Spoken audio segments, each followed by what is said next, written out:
Give us 30 minutes each week to discover the trends that are shaping the future of retirement with That Annuity Show. We bring you conversations with industry leaders who are revolutionizing financial products, technology, and distribution channels. Hello, and welcome to another episode of That Annuity Show. Happy to be here with you today as one of your hosts, joined by Ramsey Smith. Hi, Ramsey. How you doing? I am excellent. Glad to be back. It's been a minute. It has. I'm glad that we are re-engaging in the dead middle of summer, but turning up the heat, no better time to do it. For sure. And also excited to introduce two guests for you today. We've got Bruno Caron, who is a very familiar face and name because he is a long-standing co-host with me on That Annuity Show, but we're changing things up a bit and putting him in the guest seat along with his co-founder and managing partner of the business that they have started, the venture that they have started, CM Risk Consulting. So we've got Bruno and his partner, Anthony McSwieney, here today to join us. And I will turn it over to the two of you to give us some background on your careers that led you to start CM Risk Consulting, and then tell us more about what the company is solving for us out there in the market. So I'll turn it over to you guys. Well, thank you, Tisa. Really appreciate it. And it's fun to be back in that seat. I've been there many times in the past as well. So I joined force with Anthony McSwieney, who's here, and I will let him do the talking because I already do my dose of talking here. So, Anthony. Come on, Bruno, we have to enjoy this turnabout. So for those of you that are listening, Bruno and I, long-term, whatever, I want to say DJs. We just look like DJs because we're wearing headphones, but co-hosts on this podcast and its proceedings. And the last time we did this, I sat in the guest seat with my business partner, and this is my turn for the turnabout. So looking forward to this. Great. Excellent. So, well, listen, thank you for having me. I'm new. This is my first time doing the program, so I'm riding Bruno's coattails on this one. So, but glad to be here. A little bit on background because Bruno is a well-known element here on That Annuity Show. My background is, I guess, I would describe as a tale of two halves. One being in the banking and financial sector, where I was involved with treasury, portfolio management for banks' portfolios, asset liability management, where I acted as treasurer of certain small, I would say smaller regional banks early in my career. And the game plan there was to either grow or consolidate out or to be sold, right? That was a strategy. Capital influx into banking in the banking industry, grow the balance sheet, either grow the bank or get sold to a larger, organization. So that was kind of the career for a while. At the end, I ended up working in the same capacity with a U.S. Trust company when we were owned by Charles Schwab, which sold to Bank of America, and did asset liability management there, treasury. There was about a $3 billion investment portfolio, including cash, that a group of us managed for U.S. Trust, which when sold to Bank of America, I left and started the second half of my career as a rating analyst at AM Best. And my role there was really more, I guess I would describe it as a support function for the insurance analysts. As annuities started to break out, post 2007, 2008, the asset experience was helpful to the insurance team. So I essentially kind of assisted in that way and then became an insurance analyst as I started learning the liability side, which I always wanted to do in my career. So it was very gratifying. And I owe, a debt of gratitude to AM Best to, take me on to learn the insurance space, which I was always curious about my whole career. So it was a great 16 years at AM Best at that capacity. I retired 16 years later. And then I think Bruno gave me maybe 3 months off before he told me this is what I'm going to be doing with the rest of my retirement years. And it's been great. It's been a fantastic 2 years. We've leveraged our reputations, obviously, and our abilities to really, we view CM Risk as an intermediary between rating agencies and insurance companies. And what I mean by that is when you're in the rating agency space, you're in your own world. And it seems difficult for maybe some participants in the industry to understand. And insurers do have a difficult time trying to understand what makes a rating agency tick. What do they think about? Now it's obvious, right? You have capital, you have earnings, you have, risk management. But how do you communicate that story? How do you go out and raise capital efficiently? to satisfy the rating agencies, satisfy your shareholders to get proper hurdle rates on their investment in your company. So it becomes a dance between capital allocation, ERM programs, and communicating the attributes of your insurance company to the rating agencies in an honest way. So we view it as we try, it may not be so obvious, to help the rating agencies get what they want in the form that they want it as quickly as possible so they have efficient time to do analysis as opposed to trying to figure out what's going on with an insurance company and vet out all the rating issues with insurers before they meet with the rating agencies. So they know how to deliver the message. They know where the rating hot points are, if you will, or strengths, and communicate that in the most efficient way. And it comes down to, after all the analysis, after all the capital modeling, which we do, we have capital modeling that we perform at CM Risk, so we can model, whether it's RBC, BCAR, or those of you who are familiar with AM Best specifically. We just try and get the dialogue and the communication clear and efficient. And so far, it seems to be working quite well. So you bring up some very interesting themes there, and one of them that this also came up in the pre-call is this idea of efficiency. Very curious to just get a sense or so. What are some of the mistakes that are sometimes made by insurance companies in communicating with the rating agencies? Not just in terms of how they present their case. What are the typical things that you help them rectify and do in a better way so that everybody can get to the right answer more quickly? Yeah, I think, well, I'll just hit some high level things, and maybe Bruno, if you want to go deeper. One is the communication of the operational components of the company. A lot of companies don't know how to understand and communicate effectively, at least new ones. Well-established ones are probably better. The risk programs that they have and the operational risk metrics they use, because they take for granted it's second nature for them to try and mitigate risk. So they really don't maybe understand or appreciate that there's a way to communicate that in a layered way that's very direct and specific to the rating agents which they want to see.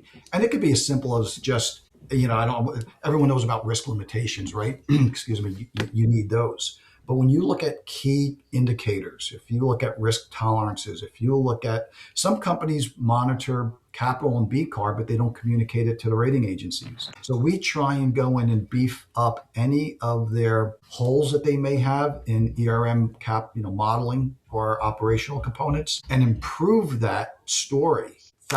Being factually true, of course, and put that into the lens of a rating agency analyst. So that's the most fundamental. The more important would be the capital aspect we talked about. Companies think, they could just buy a rating, right? I'll just put capital in, or I don't want to put capital in, and I want to do it in a very financed way.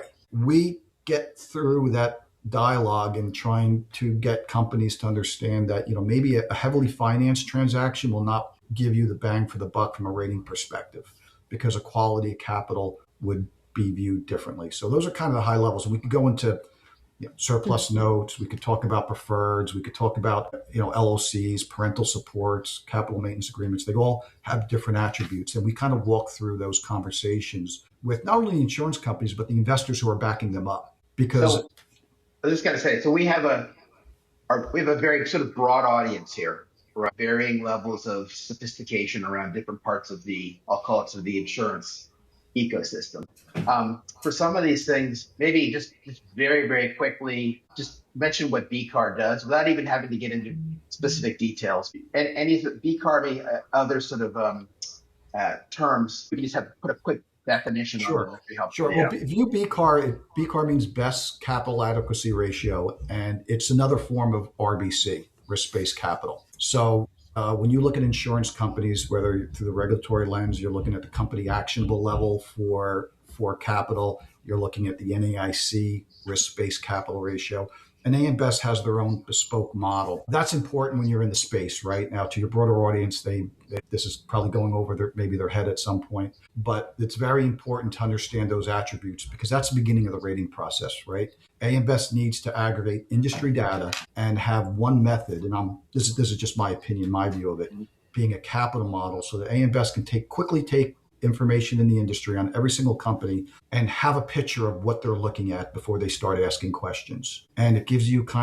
gives them, in my opinion, a risk profile before they start their work. So that's the way we view it. CM Risk is we always want to understand the capital risk factors in your company first, because that's going to dictate basically everything else that comes after that, whether it's operating performance, your business profile. They all can be explained in silos, but you need that backdrop of what's my balance sheet strength as I look at these other things. And Bruno, maybe I should just maybe turn it over to you because you probably have a lot more to add as well. No, I mean, so BCAR, RBC, they're risk adjusted capitalized model. So to Anthony's point, they're, and rating agencies and regulators have them. Regulators, in every jurisdictions and most rating agencies do have them. And it's just a quick snapshot of the balance sheet health. So it basically gathers all of a given company's data and, says, well, this company should hold that much capital given its risk.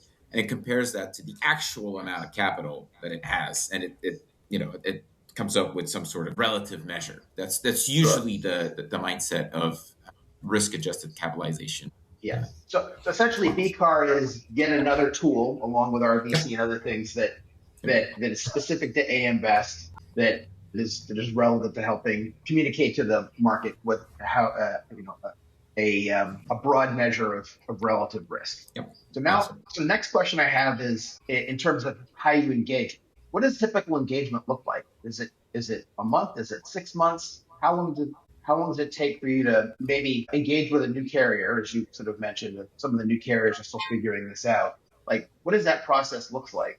How do you engage with them, and how do you help them get from point A to point B? Well, typically it starts off as a rating cycle, right? Companies come to us, either they have an existing issue. We just recently boarded two that have, we call it fire drills. There's nothing structurally wrong with the company. They're just running at a time, and we're assisting in the process. So engagements are usually 1 year, but the way we build the profile is to be efficient enough where they view us as part of their team. Mm-hmm. So our goal is to be there always with these companies because things change, right? So typically, they raise capital, they want to figure out their rating, they want to talk to the rating agencies, we craft all that. And then as we move forward, things change. You'll always want to have the capital forecasting capabilities because that starts the conversation. We don't view ourselves, we don't want to be that one term. Now, there are clients that will just say, hey, we've got a problem, we just need to get through. We want to get through an acquisition, help us to get through it. And then, it could end there. But so far, we haven't had any clients not renew. So from our perspective, we just want to help companies execute on their business plan. And that's the most exciting part. And I think when you build that relationship and that dialogue, they view you as a value-added partner that they don't want to give up. Yeah, I can definitely appreciate being a partner, through all the cycles and stages versus just, like you said, that one-time need. I wanted to ask about kind of your support or how you position the conversation in preparing, companies to tell their story, to talk about where they, bring value, like beyond the financial metrics. Like, how important is thinking of carriers, how they position their service? How important is some of their core business fundamentals? How technology, are they needing to present, the ways that they're approaching technology, incorporating technology, kind of the other business aspects of the day-to-day. I know that that's not like slide number one, but it feels like it's just an important part of how businesses, present their value and their future opportunity. So I was curious your thoughts on those types of aspects of the business. Well, you touched upon one, just the technology side, right? I mean, everyone talks about technology, but how do you really deploy it? Mm-hmm. That's key. So step one is we interview the management team, right? We get to know them, who we try and meet every member from the CEO, the CFO, the controller, the distribution partners. We want to get to know the people so we can understand, the caliber and level of complexity of the individuals in the company. Second is things like you mentioned. I mean, there are companies that are truly doing automated underwriting for annuities that we work with. And, I know distributors in just my social circles, and those applications will be out there for 1 week, 2 weeks before they actually get funded on an annuity because their volume was so high that they couldn't keep pace. And then we have carriers that can do it in an hour. Now, when they ramp up volume, and we'll see if the volume kind of slows that down, but the technology piece is key. And sometimes they take that for granted, that they think everybody's doing it. but they're not. So prepping on us understanding the technology capabilities are key. And maybe Bruno, I'll let you hit some of the other examples. Yeah, and you bring in a really good point, Tisa, because if I take a step back on my days at AMS as a rating analyst, it's a very rewarding role because by nature, by definition, you have to touch on every single point of the business. So yes, capital is, the balance sheet will always drive the conversation, but by definition, you need to be aware. You need to be on top of every single soft issue that is out there, including distribution, technology, operations, things that are more qualitative in nature. In our industry, especially, it is extremely easy to be focused and specialized on something that's extremely nitty gritty. And being the rating analyst is the exact opposite of that. You have to be on top of every product that's out there, every line of business that's out there, every risk that's out there, everything on the asset side of the balance sheet, on the operations, distribution. So from that perspective, it's really good and really rewarding. So right now in this role I kind of continue that that spirit where we help companies go through that rating process, and it somewhat forces us to ask those questions. What about this? What about that? And it's not only here's the metric and the story. That storytelling is important from the quantitative and the qualitative aspects. It's also important to note that Bruno has had his own business. Bruno's published, as maybe your audience knows. He's a published writer. In my career, not having those attributes, and managed the P&L in my prior life. So when you sit in front of a board or you sit in front of the CEO around a board meeting, you have to explain the performance of the portfolio you manage and the asset liability structure and the variations of such.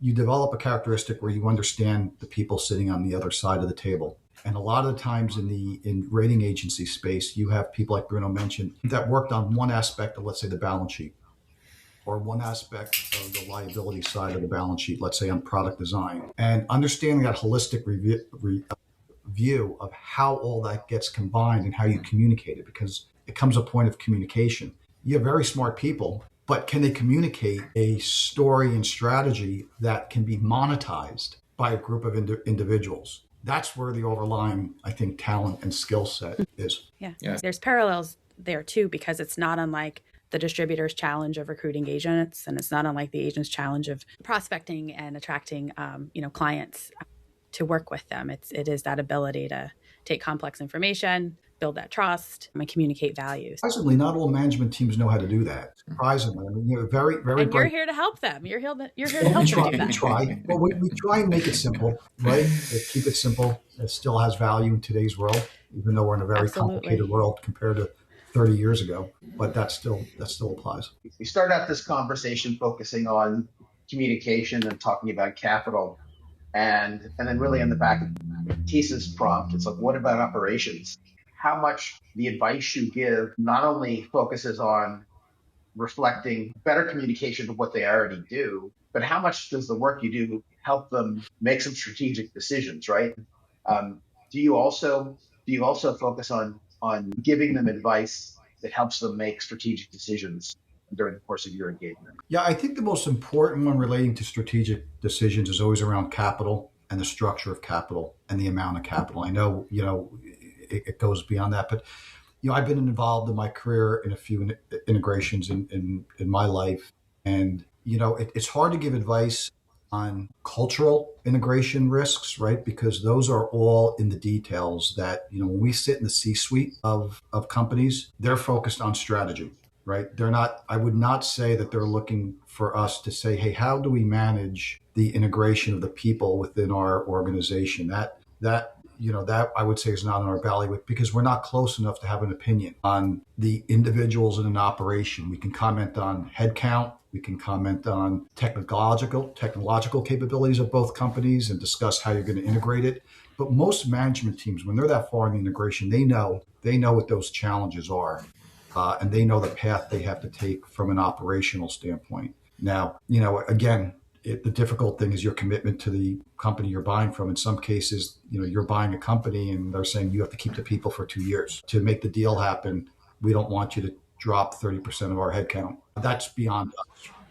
What about business selection? So, right, is if a company's sort of deciding what their next moves are, if they're good at one product and they're looking to buy more of the same product, what does that mean versus diversifying into other product lines that are sufficiently adjacent that there's some kind of economies? Like, is that's obviously the details of integration. I can see why those are difficult. But I'm just curious, like if there's guidance that can help drive a more attractive sort of going concern, diversified business over time. Bruno's specialty, and Bruno could probably talk hours on product design and product expansion. So Bruno, maybe you want to handle that one. So we certainly strive at helping management teams. Not obviously the bulk of our work is going to be around the rating cycle and that meeting and that release, but we strive at helping our clients through the year, or basically all the time.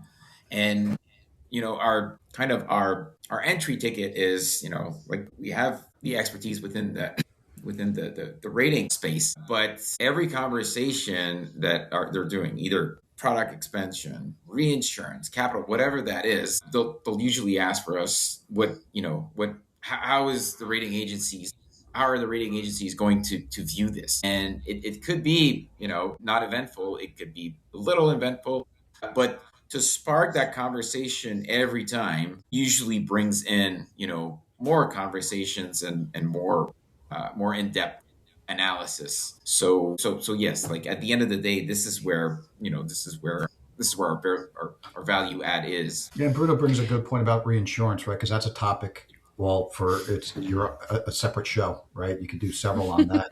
Whole episode.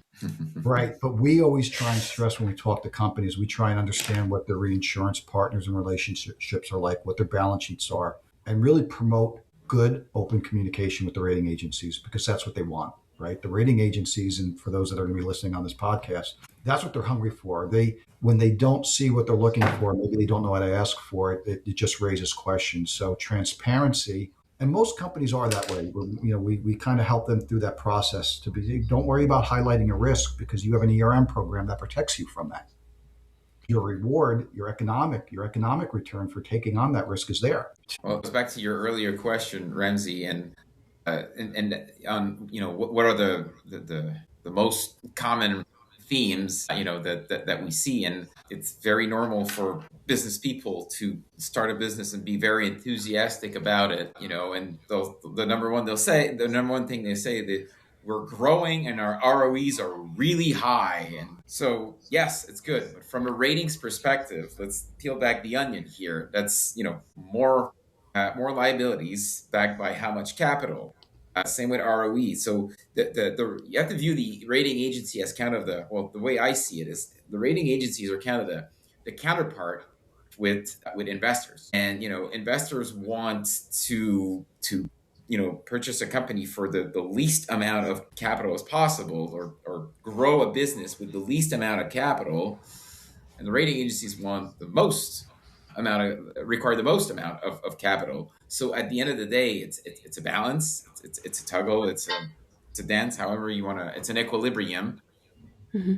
And so all of these things are considered. So we're very fortunate to be at the middle of those conversations and those decisions. Yeah, it definitely is a very valuable dialogue that your team is fostering, for sure. And it's a couple points ago, I think, Ramsey, where you were asking or probing a little bit more on like the strengths and success of being able to complete cultural integration. It made me think of like the talent and people side of this that doesn't ever hit a balance sheet in a actual line type of way. And yeah, right. And those management teams that are successful in fostering, cultures where people stick and stay, and cultures where talent grows, is just another conversation that's like, sounds like you guys are helping to have, so that the strengths are demonstrated in a way that probably does create some distinction, because that's just another way that that organizations can win. I'm going to move us to a couple of final thoughts and notes as we close out today's episode. So Ramsey, I'll throw it to you to maybe drive that conversation and get some final thoughts from Bruno and Anthony. Yeah, I just wanted to find out from the two of you, what is your vision? What is your vision for your organization, and what is it you think you'd like to see in the next 3 or 4 years in this space? I mean, it sounds like your services are valuable for customers of all sizes, but it sounds like these sort of up and coming insurance companies are ones that can particularly benefit from what you have to offer. But just curious, like 3 or 4 years down the road, what do you want CM to have accomplished, not just for yourselves, for your own success, but for the industry? Well, maybe I'll reply with what I think is the high level. Like if CM Risk could be influential around getting parity around relative credit ratings in the industry, that would be fantastic. I would hang my hat and say this was a success, because things aren't always in parity. And sometimes there's explanations for it, but sometimes there's not. And sometimes it's a factor of timing when ratings come up. But that's one of the things that our clients, because we do peer group and benchmarking at CM Risk, we subscribe to industry data. So we have all the analytics that we developed are bespoke for ourselves. And we do see dislocations, if you will, like investors see dislocations in the equity market. We see dislocations in the ratings. If we could bring parity to that would be fantastic. Now, I know if we did, it's not something that you would necessarily get credit for in the industry. They wouldn't care. But just knowing that, being in the space for as long as we have to contribute to better transparency and better ratings would be a reward for me individually. Maybe Bruno has a more complex perspective on it. No, it's along those lines. Like we all know, there are many silos in our industry. So to the extent that we see a lot of activity, of action, of strategies to a certain degree, if we can break some of those silos, and that kind of everyone working together, that indeed would be a good accomplishment industry-wise. And we find the rating agencies are very receptive to conversations with us. I think they see the value. I can state all the ones that are out there. We talk to them. We have relationships, and we're developing deeper relationships with them to try and problem solve. What is the best rating agency for a given company? Not to game a rating, just to match methodology to the business model of the companies, because that's important, and that's something I can tell no one even remotely thinks that. Well, thank you. I think the final notes you shared really give us the bigger why as to why you started CM Risk Consulting, and your vision for, of course, helping client by client, but really making some broader industry shifts and impact. So I appreciate you joining us today, Bruno and Anthony. If folks, our listeners, are looking to get in touch with either one of you, what is the best way to reach? We can put website, emails in the show notes, but is there anything you'd like to share, audibly that would help folks get in touch with you? We have our website, cmriskconsulting.com, and you can always reach out to us vis-a-vis email through there. That's probably the easiest way, cmriskconsulting.com. Perfect. Other than that, if you do know us, you know who we are. We have cell phone numbers and emails that people know. LinkedIn's always good. So our bios are there. We also have a new strategic advisor, Colin Devine. He's on our website as well. So that's what we're here for. Awesome. Well, thanks for your time today. We'll get those listed in the show notes. It sounds like the website or LinkedIn is the best for reaching out to you. Ramsey, thanks for your time. And thank you very much. And to our listeners, make sure you join us again soon for another episode of That Annuity Show. We seek to keep things simple and have your back in the years to come. Nassau is headquartered in Hartford, Connecticut. Learn more at nfg.com.